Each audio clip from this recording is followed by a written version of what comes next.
అందరికీ నమస్కారం. కాకినాడ సీపోర్ట్ వ్యవహారం వైవి ఫ్యామిలీకి చుట్టుకుంది.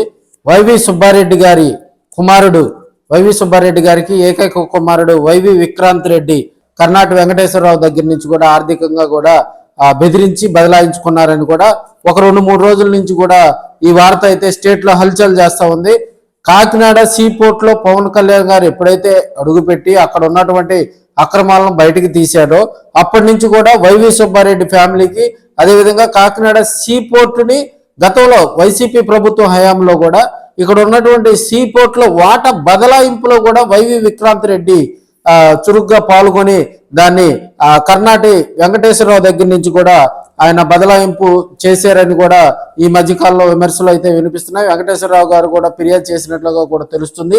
దీనికి ముందస్తుగా కూడా విక్రాంత్ రెడ్డి బెయిల్ మంజూరుకు కూడా సిఫార్సు చేసినట్లుగా కూడా మనకు కొంత సమాచారం తెలుస్తూ ఉంది.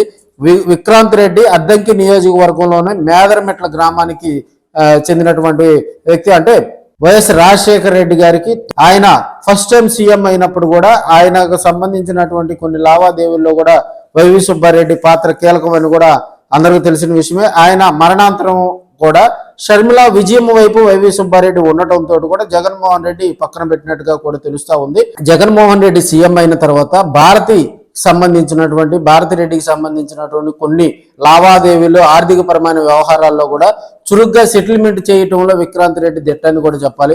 విక్రాంత్ రెడ్డి తెరవనక ఇంత రాజకీయం చేశాడా అనేది కూడా ఈ రోజు కొంతమంది అయితే మొక్కును వేలేసుకున్నటువంటి సందర్భాలు అయితే మనం చూస్తా ఉన్నాం. అదేవిధంగా సిమెంట్ లో ఉపయోగించేటువంటి ఈ పౌడర్ కూడా మనకి పార్వతీపురం, అనకాపల్లి, మాన్యం ప్రాంతంలో కూడా దొరుకుతూ ఉంటుంది. దీనికి సంబంధించి మైనింగ్ వ్యవహారాల్లో కూడా భారతిరెడ్డి అక్కడ ఆమె అండతోటే 2020లో కూడా 2021 నుంచి 23 వరకు కూడా అక్కడ తవ్వేందుకు 30 కిలోమీటర్లు కూడా సిమెంట్ రోడ్డు వేయించారని అప్పట్లో వైసీపీ పార్టీ కార్యాలయాల్లో కూడా దీని మీద గుసగుసలాడుకున్నటువంటి సందర్భాలు అయితే మనం చూస్తూ ఉన్నాం.